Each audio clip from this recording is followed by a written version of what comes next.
Hello, this is Ian from Wild Survival 101. Today we're going to talk about dangerous wildlife, in particular the ones we find anyway up in the Northwest Territories here, and how to survive an unexpected encounter. In the past, done lots of hiking in the Rockies and places like that, and there's lots of bears around. Most of the time you don't see them. But, one time we did come across a grizzly bear, and I'll talk about that in a moment. Too close for comfort, really, but the outcome was okay, nobody got hurt.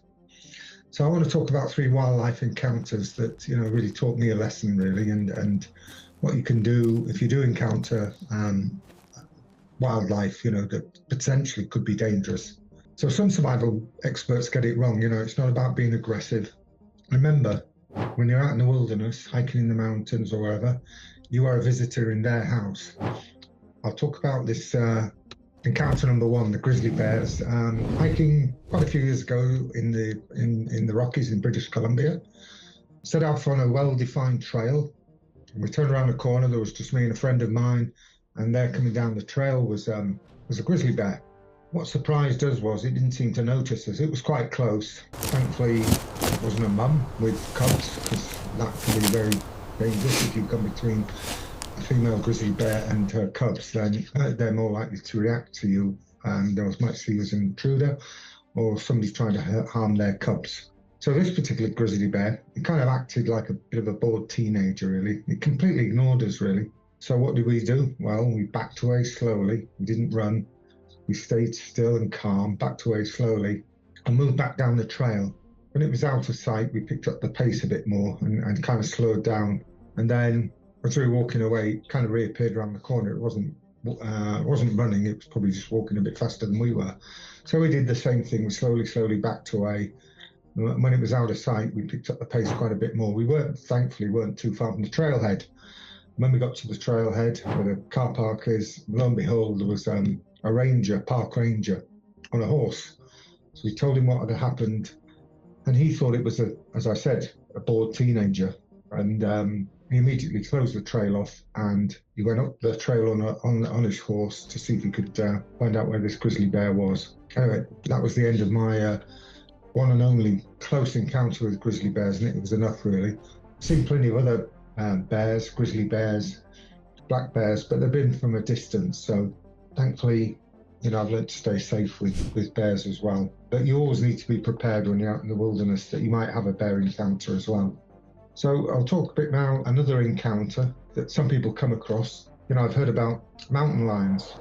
Vancouver Island, I've heard. I've been hiking on Vancouver Island. Thankfully, I've never come across one. The thing about mountain lions is that they hide up in the trees. And if they see a potential prey or meal, they'll just jump down on to prey, and I believe it's happened to young children as well. So they hunt from above, and you won't see them coming. So when you are hiking, and you can ask people about the trail where you're hiking on. Are there a lot of mountain lions?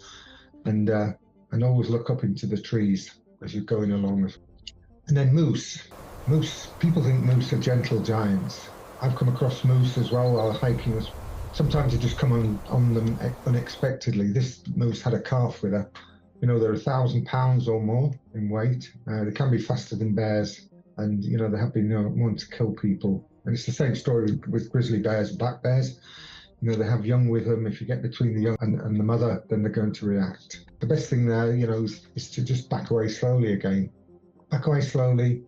Keep your eye on the moose as well. Don't look at it in the eye, just, back away slowly, keep it in sight until you're a safe distance away, and then find another trail to hike on or a different route. And before I forget, just going back to the grizzly bear thing, my grizzly bear story there. Grizzly bears and black bears are a little bit different, and how you react to them, if you do come across them, is slightly different as well. And I'm not going to go into that here, but there's plenty of and I might do on another video, but there's also plenty of things on YouTube about what to do if you encounter a black bear or a grizzly bear. And with me being in Canada as well, Parks Canada are very good. They put out a lot of leaflets and about what to do if you do encounter a grizzly bear or a black bear up close, and what to look for. Do they look as though they're just not interested, or do they take too much of an interest in you as well? leading on for that, you want to be able to learn animal body language as well. You know, warning signs for bears as well can be the ears back, hair up, intense stare. Sometimes they stand on their hind legs as well, and they do that so they can look at it, try and get a better view of you as well. They can be growling or do huffing sounds as well. So just be aware of the sounds and their body language, really. What's a survival kit that you need to take with you if you're out in the wilderness and you potentially could come across bears? Bear spray obviously is the obvious one. It's a pepper spray. A lot of people carry bear bells as well, and that gives any bear that might be in the vicinity a bit of a heads up that there's a different sound there and there might be something else in the vicinity of where they are. And if you're at night as well, quality headlamp with backup batteries. If you're in a small group as well, you can be chatting as well. That's good to alert any wildlife that you're coming close as well. What gets people killed, really? Running from bears, approaching for photographs, and ignoring signs is really. You know, you don't want to approach a bear just for photographs as well. And don't run from the bear as well. As I say, there's lots of instructions there for black and grizzly bears as how to react yourself if you do come across them as well. So running from bears, approaching for photographs, ignoring the signs, these mistakes are deadly. So it's like a lot of other things in life, you know, do your homework first, really. Respect, the key message, I guess, respect gets you home, stupidity gets you hurt, and not knowing how to react quickly and correctly in the event of encountering some of these potentially dangerous animals as well.